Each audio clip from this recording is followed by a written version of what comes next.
Hey everyone, मैं कल्पना अपने channel में आप सभी का स्वागत करती हूँ। तो चलिए देखते हैं आज का चैप्टर। क्लास 11 का हम लोग भूगोल देख रहे हैं। तो 9th चैप्टर तक तो आपको 9वीं तक हो चुका है। आज हमें 10वां नंबर चैप्टर देखना है। क्या देखना है? वायुमंडलीय परिसंचरण तथा मौसम की प्रणालियाँ। चलिए इसको देखते हैं आगे। और इससे पहले मैं आपको बता दूँ कि पूरा NCERT का साइंस मैंने करवाया हुआ है। आपका NCERT साइंस मैंने आपका करवा दिया है पूरा। उसके जो क्वेश्चन है ऑल टोटल क्वेश्चन आपको पॉइंट टू पॉइंट वैसे ही रखे हुए मिले हुए हैं पूरे रेलवे एग्जाम में, जो मैंने आपको टिक करवाए हुए थे। तो अगर आपका कोई भी रेलवे का एग्जाम SSC का वनडे एग्जाम लगा हुआ है तो आप पूरे साइंस की वीडियो देख लीजिए। साइंस का क्वेश्चन आपका कहीं भी बाहर नहीं जाएगा। और इसके अलावा पूरा मैंने आपका 6 से 12 तक का भूगोल, वो क्या कहते हैं उसको, इतिहास करवाया हुआ है, भूगोल भी करवा दिया है और इसके अलावा साइंस भी करवा दिया है। तो सारा कुछ आप लोग उसमें कंप्लीट कर लीजिए। और इसके बाद हमारा बचता है पॉलिटी। तो पॉलिटी इसके बाद करेंगे जैसे ही हमारा भूगोल ख़त्म हो जाएगा। और एक चीज़ आप लोग देखिए इसमें कि अगर आप किसी भी सोशल मीडिया पर फॉलो करना चाहें तो फेसबुक, इसके अलावा इंस्टाग्राम ID और इसके अलावा टेलीग्राम चैनल, तो इन तीनों चीज़ों का लिंक आपको डिस्क्रिप्शन में मिल जाएगा। जाकर उधर फॉलो कर लीजिए। और एक चीज़ सबसे अच्छी बात कि मैंने मैंने आपसे बोला था कि भूगोल के हम लोग इसके बाद क्या करेंगे, भूगोल की क्लास 6 से स्टार्ट करेंगे MCQ। तो वो MCQ 2-4 दिन में आपके स्टार्ट हो जाएंगे, है ना, क्योंकि वो जो है मैंने पूरा उसका इंतज़ाम कर लिया है। उसके आपको क्वेश्चन आंसर वगैरह बनने लगे हैं। और उसकी जो आप PDF डाउनलोड करेंगे वो मिलेगी आपको टेलीग्राम चैनल से। तो आप लोगों को सबसे पहले क्या करना है, टेलीग्राम चैनल को जाके उसको सब्सक्राइब कर लीजिएगा। तो जब आप उसको सब्सक्राइब करेंगे तभी आपको PDF मिलेगी, और आपको कहीं भी PDF नहीं मिलेगी टेलीग्राम के अलावा। तो जाके पहले उसको फॉलो कीजिए। इसके बाद आप लोग जाके क्वेश्चन करना। जब मैं क्वेश्चन आपके 3-4 दिन में स्टार्ट कर दूँगी वो मैं आपके लाइव कराऊँगी सुबह सुबह, है ना। तो टाइमिंग मैं आपको सब बता दूँगी 1-2 दिन में। चलिए अब इस चैप्टर को आगे देख लेते हैं। अध्याय 9 में पृथ्वी के धरातल पर तापमान का असमान वितरण वर्णित था। देखिए अगर आप बात करें तो पृथ्वी पर टेम्परेचर जो है कहीं भी आपको ऐसा नहीं है कि आपके यहाँ पे मान लीजिए 20 डिग्री सेंटीग्रेड, हर जगह आपको 20 डिग्री सेंटीग्रेड टेम्परेचर मिल जाए, नहीं होगा ना। तो कैसा वितरण है? असामान्य वितरण है। कैसा है? असामान्य है, सब कहीं सेम नहीं है। वायु गर्म होने पर फैलती है, एक्सपेंड करती है, तथा ठंडी होने पर सिकुड़ जाती है। इससे वायुमंडलीय दाब में भिन्नता आती है। वायुमंडलीय प्रेशर जो आपका होता है उसमें भिन्नता आती है। आगे इस चीज़ को देखेंगे। इसके परिणाम स्वरूप वायु गतिमान होकर बहुत अधिक दाब वाले क्षेत्रों से न्यून दाब वाले क्षेत्रों में प्रवाहित करती है।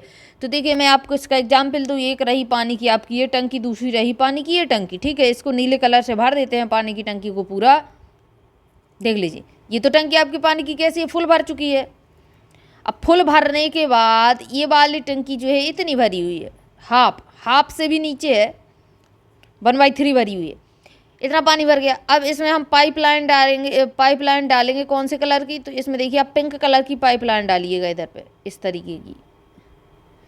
इस पाइपलाइन का इस साइड मुँह खुला हुआ है। अब देखिए, अब आप बताइए, मान लीजिए दोनों साइड मुँह इसका खुला हुआ है। अब आप बताइए कि कौन सी टंकी से पानी किस टंकी में जाएगा। तो ग्रीन कलर से देखिएगा, इस टंकी का पानी इसमें आएगा। क्यों आएगा?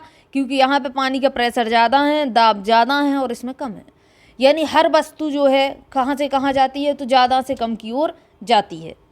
आगे देखिएगा इसमें तो यही चीज़ बता रखा है कि जो हमारा प्रेशर होता है या वायुदाब होता है तो क्या करता है, वायुदाब किस साइड जाती है, तो ज़्यादा उच्च वायुदाब से निम्न वायुदाब की साइड लुढ़क के चला जाता है। तो देखिए न्यून दाब वाले क्षेत्रों में प्रवाहित होता है। आप जानते हैं कि क्षितिज वायु जो वायु होती है वो पवन कहलाती है। वायुमंडलीय दाब यह भी निर्धारित करता है कि कब वायु ऊपर उठेगी और कब नीचे बैठेगी। तो जब वायु गर्म होती है तो वो ऊपर उठने लगती है, जब ठंडी होती है तो नीचे बैठ जाती है। पवनें पृथ्वी पर तापमान व आर्द्रता का पुनः वितरण करती हैं। जो पवनें यानी हवाएं क्या करती हैं? तापमान का वितरण करती हैं। कैसे? देखिए हवाएं अगर गर्म हो तो वायु का तापमान गर्म हो जाएगा, और आर्द्रता यही तो जो है क्या करती है, आर्द्रता को लेके चलती है, ऊष्मा को लेके चलती है। वायु में ही तो क्या मिलेगा आपको? आर्द्रता मिलेगी। वायु में ही तो आपका जल वाष्प मिलेंगे, और जल वाष्प की मात्रा को ही तो आर्द्रता कहते हैं, ठीक है। और यही पुनः वितरण का मतलब है वायु के कारण ही जल वाष्प जो है आपके एक स्थान से दूसरे स्थान बारिश कराने जाते हैं। तो तो यही वितरण करती है, जिससे पूरी पृथ्वी का तापमान स्थिर बना रहता है। तो ऐसा नहीं है कि आपकी पृथ्वी एक जगह बिल्कुल जलने लगे, एक जगह बिल्कुल कुछ ही ना हो, एक जगह बिल्कुल जम जाए, ऐसा तो है नहीं। पृथ्वी पर समान टेम्परेचर मिल जाएगा आपको, जहाँ की स्थितियाँ समान का मतलब ये नहीं कि आज आपके यहाँ 20 डिग्री सेंटीग्रेड तापमान है तो हर जगह आपको सर्दी का मौसम मिल जाएगा, नहीं। समान टेम्परेचर का मतलब ये नहीं होता है। समान टेम्परेचर का मतलब है जहाँ पे सर्दी होनी चाहिए, जहाँ पे गर्मी होनी चाहिए, वहाँ होगी। बादल बनते हैं, वर्षा होती है। इस अध्याय में वायुमंडलीय दाब भिन्नता के कारणों, वायुमंडलीय परिसंचरण संबंधी बल, वायु विक्षोभ, वायु राशियों का बनना, वायु राशियों के मिश्रण से मौसम संबंधी विक्षोभ व उष्णकटिबंधीय चक्रवातों के वितरण सम्मिलित हैं। तो चलिए इसको एक एक करके देखते हैं। वायुमंडलीय दाब को पहली बात देखिए आप लोग, सबसे बड़ा इसमें जो मुद्दा है वो है वायुमंडलीय दाब। क्या आप जानते हैं कि हमारा शरीर भी वायु दाब से प्रभावित है? जैसे जैसे आप ऊपर ऊंचाई पर चढ़ते हैं, वायु विरल होती जाती है और सांस लेने में कठिनाई होती है। देखिए जो पृथ्वी की सतह है, ये रही पृथ्वी, पृथ्वी की इस सतह पर मैं इसको पिंक कलर से आप लोगों को दिखाऊं, पृथ्वी की ये जो संपर्क वाली सतह है, सतह जो मतलब जहाँ जो वायु बिल्कुल सतह के संपर्क में है, तो उस वायु में सघनता सबसे ज़्यादा होगी। और जैसे जैसी वायु ऊपर उठती जाएगी वैसे वैसे इसकी विरलता बढ़ती जाएगी। इतनी बात समझ में आ गई। अब देखिए क्या होता है इसके अलावा, जैसे कि आप हैं, देखिए आपको यहाँ खड़ा करते हैं, ये रहे आप, ये रहे आपके दो हाथ, ये मुंडी और ये रहे आपके पैर। अब देखिए इस तरीके का खम्मा बनाइए आपने ऊपर, है ना। तो जिस तरीके का खम्मा है ये हमारे ऊपर पूरा वायुदाब लग रहा है, एयर प्रेशर है, पूरा वायुदाब है।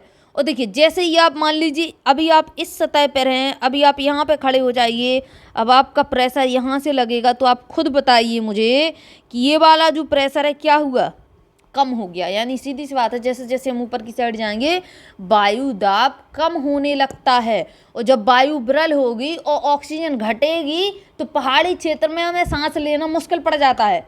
जैसे मैदानी क्षेत्र से हम पहाड़ी क्षेत्र में जाएंगे तो हमें सांस लेने में कठिनाई होती है। क्यों? क्योंकि हमें तो मैदानी क्षेत्र की वायु से सांस लेते हैं हम लोग, जैसे ही हम ऊपर जाएंगे तो ऑक्सीजन कम होगी, और कम होगी तो हमें कठिनाई आएगी। तो यही बता रखा है कि वायु जो है विरल होती है और सांस लेने में हमें कठिनाइयाँ होने लगती हैं। मात्र समुद्र तल से वायुमंडल की अंतिम सीमा तक एक इकाई क्षेत्रफल के वायु स्तंभ के भार को वायुमंडलीय दाब कहते हैं। यही तो मैंने स्तंभ वाला सिस्टम आपको बताया कि ये रहा स्तंभ, ये रहा एक इकाई क्षेत्रफल पूरा, यही जो प्रेशर हम पे लगेगा वायु का, इसी को कहते हैं वायुदाब। और वायुदाब को किस में मापते हैं? तो मिली बार में इस चीज़ को याद रखिएगा, एग्जाम में पूछता है कि वायुदाब को किस में मापेंगे।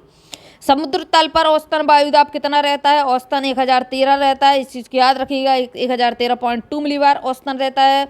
इसके अलावा देखिए गुरुत्वाकर्षण के कारण धरातल के निकट वायु सघन होती है। तो देखिए वायु सघन होती है धरातल के निकट, लेकिन किसके कारण होती है? तो पृथ्वी का गुरुत्वाकर्षण होता है जो वस्तुओं को नीचे की साइड खींचता है, इसलिए सघनता धरातल पर ज़्यादा होती है और इसी के कारण वायुदाब अधिक होता है। वायुदाब प्रेशर क्या है? किसी चीज़ को आप जितना दबाएंगे उतना प्रेशर, तो हमारे सिर पे जितनी वायु रहेगी उतना हमारे पर प्रेशर लगेगा, सीधी सी बात है। अब देखिए आगे, वायुदाब को मापने के लिए पारद वायुदाब मापी यानी मरकरी बैरोमीटर का यूज, अर्थात निर्द्रव बैरोमीटर यानी एनरॉइड बैरोमीटर। तो दो प्रकार के वायुदाब मापी होते हैं जिससे वायुदाब प्रेशर मापा जाता है। एक तो पारद का होता है यानी मरकरी बैरोमीटर, एक होता है एनरॉइड बैरोमीटर। इनका प्रयोग किया जाता है, दोनों याद रखिएगा। मरकरी बैरोमीटर हो सकता है आपको समझ में आ जाए या फिर बैरोमीटर से आप समझ लें, लेकिन एनरॉइड याद रखिएगा कि एनरॉइड से ही वायुदाब मापा जाता है। इन उपकरणों के विषय में इसको देख लेंगे एनसीईआरटी में बाद में। वायुदाब ऊंचाई के साथ घटता है। मैंने अभी अभी आपको जो एग्जाम्पल दिया कि ये रहे आप और ये रही आपकी खोपड़ी, और एक खोपड़ी के ऊपर रहा खम्मा और खम्भे के ऊपर स्तंभ के ऊपर जब आप ये रहा खम्मा, तो अब जैसे जैसे आप ऊंचाई की साइड जाएंगे तो नीचे की वायु छूटती जाएगी। मान लीजिए इतनी ऊंचाई पर आप खड़े हो गए, आपकी खोपड़ी यहाँ पे हो गई, खोपड़ी के ऊपर इतना प्रेशर लग गया, तो ये वाला प्रेशर कहाँ गया? ये वाला खम्मा, ये वाली वायु कहाँ गई? यानी वायुदाब घट गया। तो वही चीज़ है कि जैसे जैसे आप ऊपर जाएंगे वायुदाब घटना स्टार्ट हो जाता है। ऊंचाई पर वायुदाब विभिन्न स्थानों पर भिन्न भिन्न होता है और यह भिन्नता की यह विभिन्नता ही वायु में गति का मुख्य कारण है। अर्थात पवनें उच्च वायुदाब क्षेत्रों में कम वायुदाब क्षेत्रों की तरफ चलने लगती हैं। जहाँ जहाँ वायुदाब कम होगा तो जहाँ पे ज़्यादा होगा, मान लीजिए इस साइड वायुदाब कम है, यहाँ पे बहुत ज़्यादा है, तो इस साइड का बह के इस साइड आने लगेगा। यही तो होता है, पानी जिस साइड कम हो, पानी जिस साइड ज़्यादा हो उसी साइड तो बहता है। ऐसी ही तो वायु है ना। पानी को हम लोग देख सकते हैं, वायु को हम लोग देख नहीं सकते, तो हमें पता नहीं चलता है कि वायु कहाँ से कहाँ जा रही है। वायु का भी इसी प्रकार का सिस्टम रहता है, जहाँ वायु कम दिखेगी तो जहाँ ज़्यादा मात्रा में वायु होगी वो वहाँ से बहना स्टार्ट कर देगी, यानी उच्च वायुदाब से निम्न वायुदाब की साइड बहना स्टार्ट करेगी। और इसी प्रकार से पानी की स्थितियाँ होती हैं। नाले में आप लोग देखेंगे, एक नाले में कम पानी है, एक नाले में ज़्यादा पानी है, तो ज़्यादा पानी जिसमें है वो बहना स्टार्ट करेगा कम पानी के साइड, है ना। ये आपका सब गुरुत्वाकर्षण के कारण होता है। अंग देखिए, वायुदाब में ऊर्ध्वाधर भिन्नता, देखिए इसको ऊर्ध्वाधर यानी खड़ी। अंग देखिए, वायुदाब के निचले भाग में वायुदाब ऊंचाई के साथ तीव्रता से घटता है। जैसे जैसे मतलब क्षोभ मंडल की निचला भाग से इनका मतलब है क्षोभ मंडल की बात करिएगा, तो क्षोभ मंडल में जैसे जैसे वायुदाब ऊंचाई पर हम जाएंगे तो क्या होगा, वो घटना स्टार्ट कर देगा। यह ह्रास दर प्रत्येक 10 मीटर की ऊंचाई पर 1 मिलीबार होती है।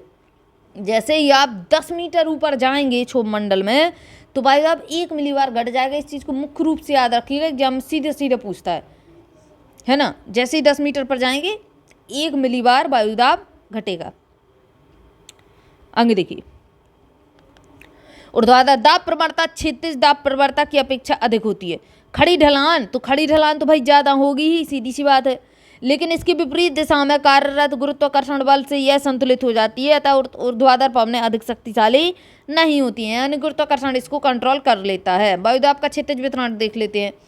पवनों की दिशा व वेग के संदर्भ में वायुदाब में अल्प अंतर भी अत्यधिक महत्वपूर्ण होता है। वायुदाब के क्षैतिज वितरण का अध्ययन समान अंतराल पर खींची गई समदाब रेखाओं के द्वारा किया जाता है। समान अंतराल, देखिए यहाँ से यहाँ पे समान दाब है, यहाँ समान दाब है, इस प्रकार से आपकी समदाब रेखा खींचेंगी, यानी इस पूरे पॉइंट पर दाब कैसा है, समान है, इसको कहते हैं समदाब। वायुदाब के क्षैतिज वितरण का अध्ययन समान अंतराल पर खींची गई समदाब रेखाओं द्वारा किया जाता है। समदाब रेखाएं वे रेखाएं जो समुद्र तल से एक समान वायुदाब वाले स्थानों को मिलाती हैं। दाब पर ऊंचाई के प्रभाव को दूर करने और तुलनात्मक बनाने के लिए वायुदाब मापने के बाद इसे समुद्र तल के स्तर पर घटा लिया जाता है। समुद्र तल पर वायुदाब वितरण मौसम मानचित्र इसको बाद में देखेंगे। ये रहा, इस प्रकार से दिखाएंगे, ये आप गौर करिएगा थोड़ा। देखिए ये जो अंदर वाली है ये 1030 मिलीबार इसमें जो है आपका जो है एयर प्रेशर लग रहा है, तो इस पूरे पॉइंट पर 1030 है, यानी ये रेखाएं कौन सी हैं, समदाब रेखाएं हैं, यानी समान दाब को मिला रही हैं। इसको आप देखिए, आगे बात समझ में इतनी। विभिन्न वायुदाब परिस्थितियों में समदाब रेखाओं की आकृति दर्शाता है ये मानचित्र दिया गया है जो है ना। निम्नदाब प्रणाली एक या अधिक समदाब रेखाओं से घिरी हुई होती है। जैसे जैसे देखिए ये वाला पॉइंट जो है ये निम्न दाब का है, ये वाला पॉइंट जो है निम्न दाब का है, आगे बात समझ में। और ये चारों तरफ से घिरा हुआ है बहुत सारी समदाब रेखाओं से, जिसके केंद्र में निम्न वायुदाब होता है। मैंने आपको बता दिया है निम्न वायुदाब, इधर पे भी आप देख सकते हैं, इधर पे भी आप देख सकते हैं, और कहीं कहीं पे आपको उच्च वायुदाब भी देखने को मिलता है। उच्च दाब प्रणाली में एक या अधिक समदाब रेखाएं होती हैं जिसके केंद्र में उच्चतम वायुदाब होता है। समुद्र तल वायुदाब का विश्व वितरण चित्र नंबर 10.2 और इसमें दिया हुआ है, देख लिया है हम लोगों ने पहले ही, ये दोनों देख चुके हैं। अंग देखिए, विषुवत वृत्त के निकट वायुदाब कम होता है। अब इसको देखिए कि इक्वेटोरियल लो जो होता है अवदाब क्षेत्र, इसके निकट कैसा होता है, वायुदाब कम होता है। तो विषुवत वृत्त के निकट वायुदाब कम होता है, क्यों होता है, और इसे विषुवतीय निम्न अवदाब क्षेत्र कहते हैं। इसको निम्न अवदाब क्षेत्र के नाम से जाना जाता है। 30 उत्तर और 30 दक्षिण अक्षांशों के साथ उच्च दाब क्षेत्र पाए जाते हैं। इसको देखिए, ये रही पृथ्वी, ये रहा 0, ये रहा 23.5, ये रहा 23.5, 66, 66, 66.5। देखिए रेड से देखिएगा, ये तो रहा 0, ये रहा कर्क, 23.5 नॉर्थ, मकर 23.5 साउथ, ये रहा 66.5, ऊपर भी रहेगा आपका 66.5। अब इसको समझिए, पिंक कलर से देख लेते हैं, 23.5 है ना, तो इस साइड आप जब जाएंगे तो ये होगा आपका 30 के आसपास, और इधर पे भी रहेगा आपका 30 के आसपास। तो यही बता रखा है कि 30 उत्तरी तथा 30 दक्षिणी अक्षांशों के साथ उच्च दाब क्षेत्र पाया जाता है। तो यहीं पे आपका उच्च दाब क्षेत्र पाया जाता है ना, जिन्हें उपोष्ण उच्च वायुदाब क्षेत्र कहा जाता है। तो इन क्षेत्रों को क्या कहा जाता है? उपोष्ण उच्च वायुदाब क्षेत्र। अब देखिए 23.5 वाला जो आपका हिस्सा रहता है इसको क्या कहते हैं? उष्ण कटिबंधीय क्षेत्र, यानी उष्ण कटिबंधीय क्षेत्र। इसके बाद क्या कहेंगे? ये वाला आपका होता है शीत कटिबंधीय क्षेत्र। ये वाला तो आपका होता है शीत, और इसके अलावा देखिए ये वाला होता है शीतोष्ण। तो इसी शीतोष्ण के कारण इसको शीतोष्ण उच्च वायुदाब क्षेत्र कहा गया है। आगे देखिए पुनः ध्रुवों की तरफ अब आप 60 उत्तर और 60 दक्षिण चले जाएंगे तो वहाँ पर निम्न दाब की पेटियां बन जाती हैं, जिन्हें अधोध्रुवीय निम्न दाब पट्टियां कहा जाता है। यानी सीधी बात है, देखिए इधर पे सीधी बात क्या है, गोल पृथ्वी है इस प्रकार से 23.5 की। आगे देख लेंगे चित्र में, अभी आप हटाइए इसको। ध्रुवों के निकट वायुदाब अधिक होता है, और आप ध्रुवों पे जाएंगे तो वायुदाब अधिक मिलेगा आपको, यानी 0 डिग्री पर कम रहेगा, फिर इससे आगे जाएंगे तो ज़्यादा मिलेगा, फिर जाएंगे तो कम मिलेगा, फिर जाएंगे तो ज़्यादा मिल जाएगा। इस प्रकार से स्थितियाँ चलती हैं, और इसे ध्रुवीय उच्च वायुदाब पट्टी कहते हैं। इसमें चित्र बना होगा, देखो मैं आपको दिखाऊं, इधर पे देखिए, यहाँ पे निम्न वायुदाब क्षेत्र रहेगा, यहाँ पे अधिक वायुदाब क्षेत्र रहेगा, यहाँ पे निम्न रहेगा, फिर इधर पे जाके अधिक हो जाएगा। तो इस प्रकार से चीज़ें आपकी रहती हैं। कहाँ थे हम लोग? कहाँ थे हम लोग? यहीं थे। यहाँ से देखिए ये सारा कुछ आपका हो गया। सूर्य किरणों के विस्थापन के साथ ही पट्टियां विस्थापित होती रहती हैं। देखिए अगर आप बात करें तो हमारी जो पृथ्वी है पूरी 90 अंश के कोण पर नहीं है, बल्कि अपनी स्थिति से 23.5 डिग्री झुकी हुई है ना। तो टिल्ट है, थोड़ी टेढ़ी हुई है। उत्तरी गोलार्ध में शीत ऋतु में ये पट्टे दक्षिण की ओर तथा ग्रीष्म ऋतु में ये उत्तर की ओर खिसक जाती हैं। इनको देखते हैं, चित्र से ही इसको समझ सकते हैं जो दिया गया था। देखिए पवनों की दिशा और वेग को प्रभावित करने वाले कारक, तो कुछ ऐसे कारक हैं, कुछ ऐसे आपके फैक्टर हैं जो पवनों की दिशा को और उसके वेग को क्या करते हैं? प्रभावित कर देते हैं, यानी एक जगह से दूसरी जगह खिसका देते हैं। आप यह जानते हैं कि वायुमंडलीय दाब भिन्नता के कारण वायु गतिमान होती है। वायुमंडलीय जैसे जैसे वायुमंडलीय दाब आपका जो है एक जगह कम होगा, एक जगह जाएगा तो वायु गति करती है। अगर सेम रहेगा वायु दाब तो फिर वायु जो है गति नहीं करेगी, वायु स्थिर हो जाएगी। इस क्षितिज गतिज वायु को ही हम पवन कहते हैं, बहती हुई वायु को ही पवन कहते हैं। पवन उच्च दाब से कम दाब की तरफ क्या होती हैं? चलती हैं। भूतल पर धरातली विषमताओं के कारण घर्षण पैदा होता है।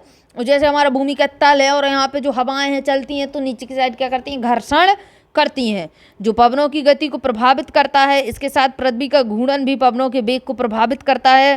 पृथ्वी के घूर्णन द्वारा लगने वाले बल को क्या कहते हैं? कोरियोलिस बल कहते हैं। कोरियोलिस बल कहते हैं। जो पृथ्वी हमारी घूमती है, कहाँ से कहाँ घूमती है? तो ये पूर्व हो गया, ये पश्चिम हो गया। पृथ्वी घूमती है पश्चिम से पूरब की ओर, पश्चिम से पूरब की ओर। ये कलर अच्छा नहीं लग रहा है, पश्चिम से पूरब की ओर घूमती है। तो जो पृथ्वी वो पश्चिम से पूरब की ओर घूमती है, तो इसकी इसी घूर्णन के कारण लगता है कोरियोलिस बल। और कोरियोलिस बल क्या करता है? पवनों की दिशा को परिवर्तित करता है। एग्जाम में पूछता है दिशा को की गति को, तो गति को कभी मत लगाना, ये गति पर प्रभाव नहीं डालता है, सिर्फ दिशा पर प्रभाव डालता है पवन की। आगे देखिए, अतः पृथ्वी के धरातल पर क्षितिज पवन 3 संयुक्त प्रभावों का परिणाम है। दाब प्रवणता प्रभाव, घर्षण बल तथा कोरियोलिस बल, ये तीनों प्रभाव पवनों पर लगते हैं। आगे देखिए, इसके अतिरिक्त गुरुत्वाकर्षण बल पवनों को नीचे की तरफ, ये क्या करता है? गुरुत्वाकर्षण बल ये अपनी की साइड खींचता है। पृथ्वी का जो बल है गुरुत्वाकर्षण बल, ये हवाओं को अपने साइड खींचता है। सीधी सी बात है, इनकी इतना मैटर रहता है। अब देखिए दाब प्रवणता बल, दाब प्रवणता, दाब मतलब क्या है? प्रेशर, और प्रवणता मतलब ढलान। तो प्रेशर के साथ ढलान मिलेगी तो वो बल और तरीके का लगेगा, और जोर का। वायुमंडलीय दाब भिन्नता एक बल उत्पन्न करता है। जैसे जैसे भिन्नता होगी वायुमंडल में तो क्या करेगा? एक बल लगाएगा। दूरी के संदर्भ में दाब परिवर्तन की दर दाब प्रवणता कहलाती है। जहाँ समदाब रेखाएं पास पास हो वहाँ दाब प्रवणता अधिक, और समदाब रेखाओं के दूर दूर होने से दाब प्रवणता कम हो जाती है। इस चीज को याद रखिएगा, इस लाइन को। घर्षण बल, यह पवनों की गति को प्रभावित करता है। ये इस प्रकार से प्रभावित करता है कि जैसे ढलान बड़ी होगी, मतलब ढलान होगी, ठीक है, इसको समझिएगा, एक चलने की ढलान है ना, और उस पर अगर तेल लगा दिया जाए, चिकना कर दिया जाए उसको, तो क्या होगा, बहुत तेजी से लुढ़क के वस्तु नीचे आएगी। क्यों? क्योंकि उस पर ढलान नहीं है, उस पर घर्षण नहीं है, और जैसे ही घर्षण पैदा हो जाएगा उसको दरदरा कर दिया जाएगा, तो उतनी तेजी से वायु जो है नीचे के साइड नहीं लुढ़केगी। धरातल पर घर्षण सर्वाधिक होता है और इसका प्रभाव प्राय धरातल से 1 से 3 किलोमीटर ऊंचाई तक होता है। समुद्र सतह पर घर्षण न्यूनतम होता है। कहाँ कहाँ ऊंचा, इस चीज को याद रखिएगा, घर्षण का प्रभाव कहाँ कहाँ पर रहता है, 1 से 3 किलोमीटर की ऊंचाई तक घर्षण का प्रभाव रहता है क्षोभमंडल में। इंपोर्टेंट है। कोरियोलिस बल तो पृथ्वी का अपने अक्ष पर घूर्णन पवनों की दिशा को प्रभावित करता है। जैसे जैसे पृथ्वी अपने अक्ष पर घूम रही है, जब ये पश्चिम से पूर्व की साइड घूमती है तो इस पर लगता है एक बल, जिसको कहते हैं हम कोरियोलिस बल, ठीक है। और उसी बल के कारण जो हवाएं हैं वो क्या करती हैं, अपनी उसको जाने कहीं और जाएंगी कहाँ, दिशा को प्रभावित इनकी कर देगा कोरियोलिस बल। सन 1844 में फ्रांसीसी वैज्ञानिक ने इसका विवरण प्रस्तुत किया और इसी पर इस बल को कोरियोलिस बल कहा जाता है। इस प्रभाव से पवनें उत्तरी गोलार्ध में अपनी मूल दिशा के दाहिनी तरफ और दक्षिणी गोलार्ध में अपनी मूल दिशा के बाईं तरफ विक्षेपित हो जाती हैं। विक्षेपित मतलब होता है डिफ्लेक्ट, विक्षेपित होना मतलब डिफ्लेक्ट होना। देखिए इसको देखना, अब आप इसको समझना, जो इसने बताया हुआ मैं वो चीज़ मैं आपको समझाऊँ। देखिए ये रही पृथ्वी, ये रहा इसका उत्तरी भाग, ये रहा पृथ्वी का दक्षिणी भाग, और हम डिवाइड यहाँ से करते हैं विषुवत वृत्त से, ठीक है। तो अब इसमें क्या बता रखा है कि कोरियोलिस बल इस प्रभाव से पवनें उत्तरी गोलार्ध में अपनी मूल दिशा से दाहिनी तरफ घुमा देती हैं।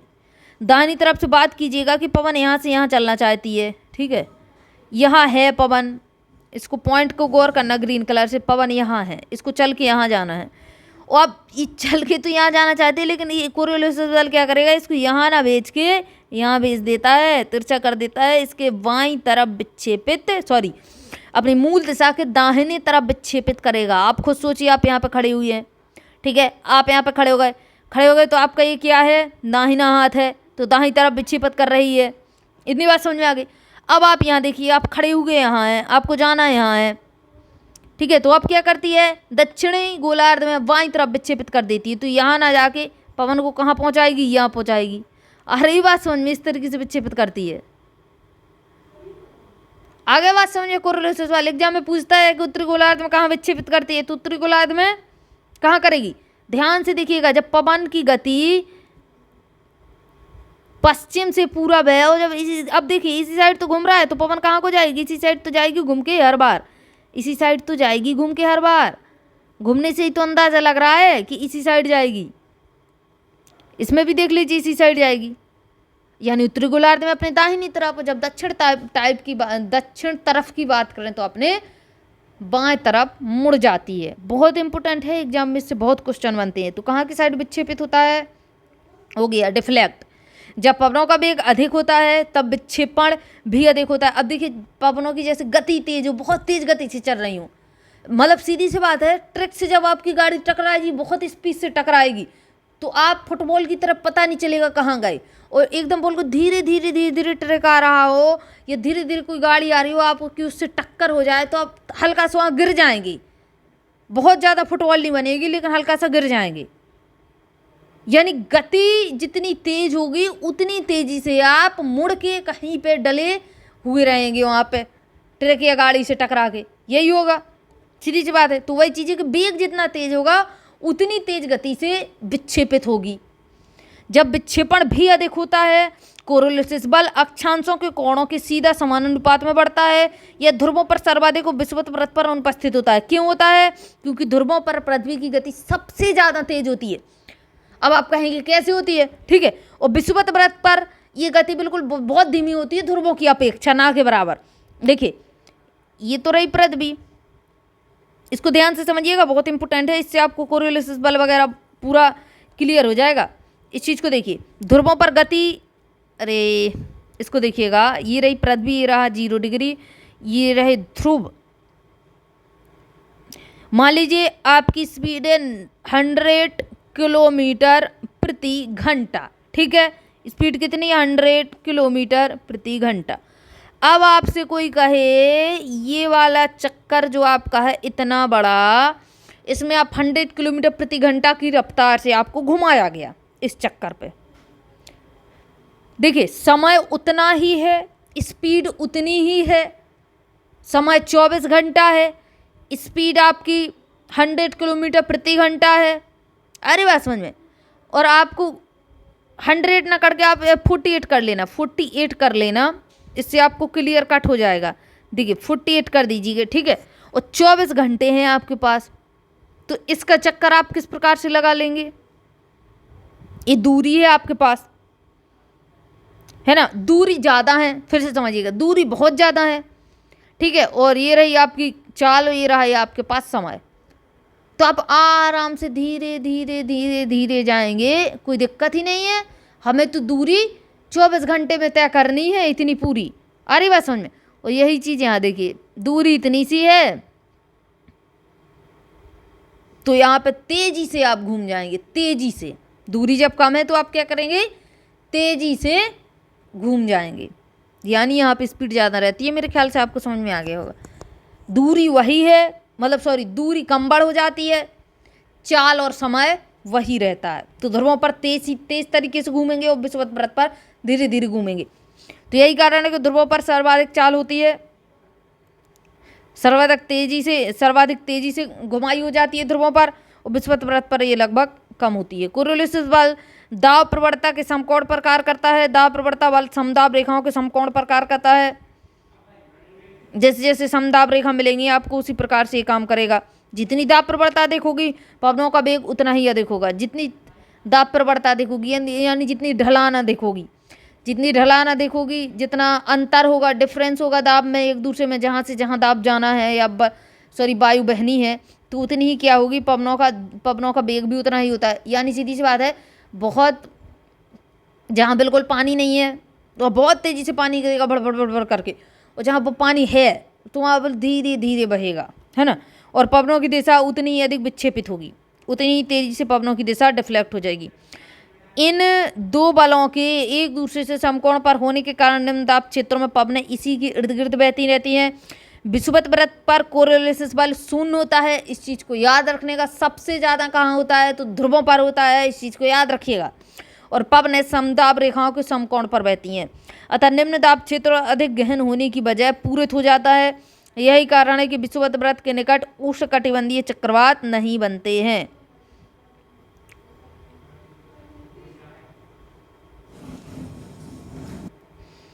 आगे देखिए वायुदाब और पवनें। तो वायुदाब और पवनों का क्या संबंध है। पवनों का वेग व उनकी दिशा पवनों को उत्पन्न करने वाले बलों का परिणाम है। जब पवनों में वेग, यानी उसकी वेग जो होती है, यानी उसकी चाल जो है, कितनी तेजी से चल रहा है, और इसके अलावा दिशा, तो ये जो बल लग रहे हैं इसका परिणाम है, इसका रिजल्ट है। पृथ्वी की सतह से 2 से 3 किलोमीटर की ऊंचाई पर वायुमंडलीय, जैसे जैसे आप क्षोभ मंडल में 2 से 3 किलोमीटर की ऊंचाई पर जाएंगे तो ऊपरी वायुमंडल में पवनें कैसी हैं, धरातलीय घर्षण के प्रभाव से मुक्त हो जाती हैं। वहाँ पे धरातल का घर्षण नहीं लगता है कि आप सोचो वहाँ घर्षण लग जाए, नहीं, यहाँ से समाप्त हो जाता है। और मुख्यतः दाब प्रवणता तथा कोरियोलिस बल से नियंत्रित होती हैं। यहाँ पे धरातलीय घर्षण हट गया, यहाँ पे कौन सा बचा, एक तो दाब प्रवणता बची और दूसरा क्या बचा, कोरियोलिस बल बचा। जब समदाब रेखाएं सीधी हो और घर्षण का प्रभाव ना हो तो दाब प्रवणता बल कोरियोलिस बल से संतुलित हो जाता है, और फलस्वरूप पवनें समदाब रेखाओं के समानांतर बहने लगती हैं। काटती नहीं हैं, गोल नहीं बहती हैं, बल्कि क्या होती हैं, सीधी सीधी थोड़ी बहने लगती हैं। ये पवनें भूविक्षेपी पवनों के नाम से जानी जाती हैं। इनको क्या कहते हैं, भूविक्षेपी पवनें। अब याद रखिएगा, भूविक्षेपी पवनें कहाँ मिलेंगी, तो क्षोभ मंडल में 2 से 3 किलोमीटर की ऊंचाई पर। उसमें लगता क्या नहीं है, तो इसमें घर्षण बल नहीं लगता है, वो खत्म हो जाता है, और दाब प्रवणता और कोरियोलिस बल के कारण ही भूविक्षेपी पवनें बनती हैं। इस चीज़ को याद रखिएगा। अंग देखिएगा, निम्न दाब क्षेत्र के चारों तरफ पवनों का परिक्रमण चक्रवाती परिसंचरण कहलाता है। इसको क्या कहेंगे, जब निम्न दाब, अभी हमने देखा था निम्न दाब, उसकी ये रहा निम्न दाब, इसके चारों तरफ इस प्रकार से जो है परिक्रमण बन रहे थे, तो इसको क्या कहेंगे, परिक्रमण चक्रवाती परिसंचरण कहते हैं। उच्च वायुदाब क्षेत्र के चारों तरफ ऐसा होना प्रति चक्रवाती परिसंचरण कहलाता है। निम्न दाब है तो चक्रवाती परिसंचरण, उच्च दाब है तो प्रति चक्रवाती परिसंचरण कहा जाता है। इन प्रणालियों में पवनों की दिशा दोनों गोलार्धों में भिन्न भिन्न होती है। दिशा तो होगी ना भिन्न, अभी तो हमने कोरोलिसिस बल देखा कि उत्तरी गोलार्ध में अपने दाएं ओर और दक्षिणी गोलार्ध में अपने बाएं ओर विक्षेपित होता है, तो पवनों की दिशा तो बदलेगी दोनों गोलार्ध में। और दूसरी चीज़ क्या है कि उत्तरी गोलार्ध की अगर आप बात करते हैं तो यहाँ पे सबसे ज़्यादा मतलब अधिक मात्रा में स्थल क्षेत्र है, और अगर आप साउथ गोलार्ध की बात करते हैं, दक्षिणी गोलार्ध की बात करते हैं, तो उसमें क्या है, उसमें आपको समुद्र ज़्यादा मिलेगा, है ना। पृथ्वी की सतह पर कई बार निम्न व उच्च दाब के चारों ओर पवनों का परिसंचरण ऊंचाई पर होने वाले वायु परिसंचरण से संबंधित हो जाता है।